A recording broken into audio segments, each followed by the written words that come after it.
This one, like I said, is a little bit different with the muffler, but then also, this machine is actually the generator. So this is what powers on this, okay? Where Corporate Boulevard actually has two, levers or buttons that you would hit. This one only has the one, and it's in the back here, okay? So, and I'll let y'all kind of see it. So to turn it on, you're just gonna flip it, and you can hear it. This right here is the air conditioner, okay? If you open this up, there should be water in it. Obviously, we need water. And then there's like a line that the water needs to be to. And if it's less than, we can screw this up, okay? So if you need to add water, just add You water. to check that every day that we come in, or It's always good just to check it. Like I checked it and it's pretty full, so we're good, okay? This red button just turns it on, and you really shouldn't have to adjust anything with that because it's already set, okay? So I have it going, it's on, this is on. This stool, you know, older people, short people, you know, would need to use this, but you'll just kind of help them. Now we do have disposable pillowcases that we're going to use and disposable drapes, so you want to get that together. So if you know that someone's coming in for an appointment, you can get that done ahead of time. With that said, once they're finished with their session, if you have someone like immediately or within 30 minutes to an hour that's going to be coming in behind, you want to use a cabin wipe to wipe everything down. If it's, you know, a couple of hours or, you know, we're fixing to close, you can also spray Lysol. Never spray the Lysol if you know someone's going in, because if not, then those fumes are going to be circulating in there, and it's not a good, you know, mix. All right, so kind of, like I said, they get in, you're explaining everything now. This is just a bit of information. I don't know that it's 100% like, you know, research righty-tighty, lefty-loosey. So you want to make sure that it's closed, because if it's open and you turn it on, it's not going to seal, okay? So you always want it closed. This right here is reading for the valve to know what pressure they're at. This number should match what we're gonna see here, and we'll look at it. If it doesn't, that means we need to recalibrate it. Okay, so you just need to let us know. does that mean they don't need to get in? Like we just need to, like if it's not matching, just let them do it anyway? Yeah, because you're gonna go by what you're seeing here versus what's on here. Always go by what you're seeing, not the reading. For someone who has not been in hyperbaric before, we want to just let them kind of know how to operate certain things. So how do they turn on the lights? You know, do they want the fan on? There's buttons, and so we'll kind of look at it. So basically, in here, what I'll tell them is this middle light, which is blue, if that's what they can press to turn it on. Now, if it's not running, obviously it's not going to work. And then whenever it shuts down, once their time is done, it's going to go off, okay? Same thing with the fan. So there's a internal fan that they can press in and out to turn on and off in case they get hot or cold. There is a call button here that when it's running, they can push. If they need us, it will ring, but it only rings once. Sometimes you can't hear what they're saying. They can hear you, but you can't hear them. So it's always good to give them the main number. That way they can call that number if they're needing anything.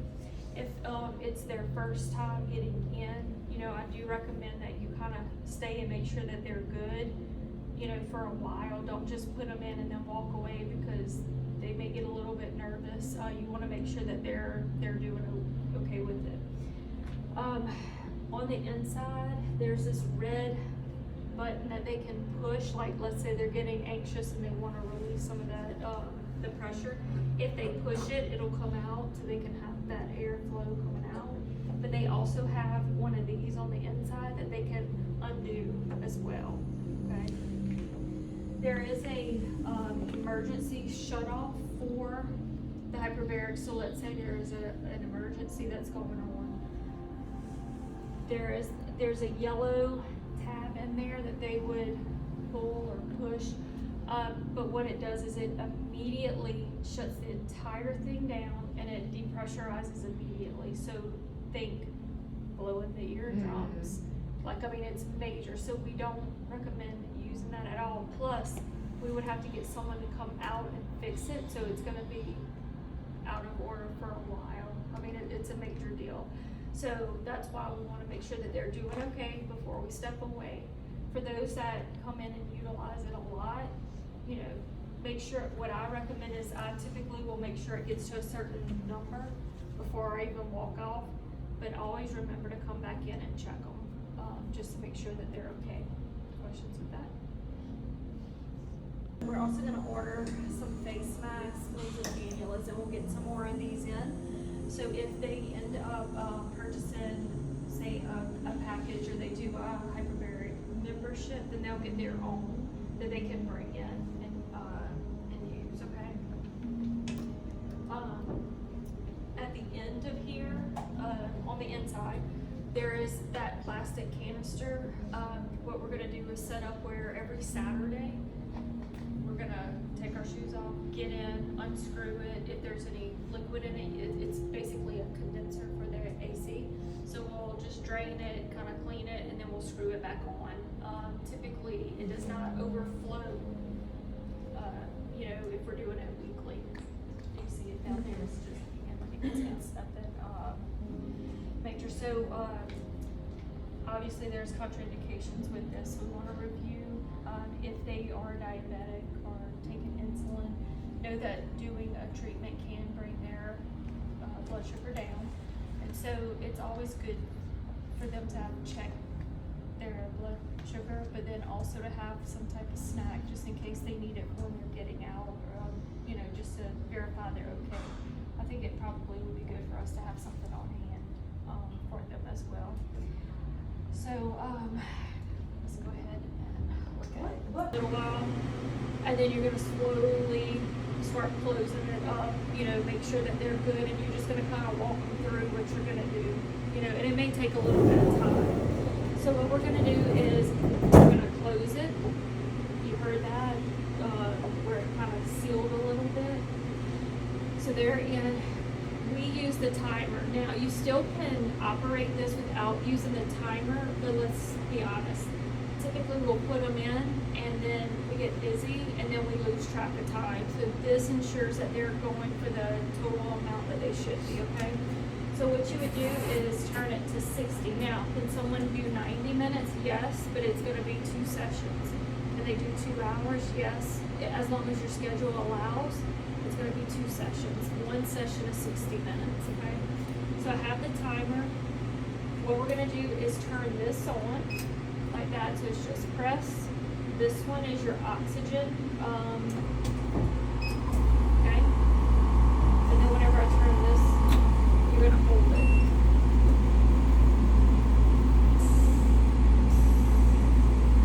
Okay, so what I'm looking for is this KPA, and I'm watching to see it rise. Now, there have been times where when we turn it on, it only stays at 2, which means your pressure isn't raising.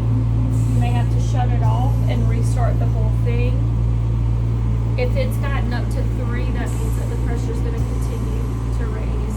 Typically, you're going to see anywhere between like 48 and 52 as that normal number for that KPA. This right here is your oxygen percent. This is your temperature, and then I honestly wish I could tell you what that is, but I don't know. So that's it. So this one's already at 6. Now this is the number that should correspond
clicked off. However, if your pressure is at, 48, 52, it's gotta decompress. Typically, it takes anywhere like 12-ish to 18 minutes to get to that optimal percent or level, but it takes about that time to also decompress, okay?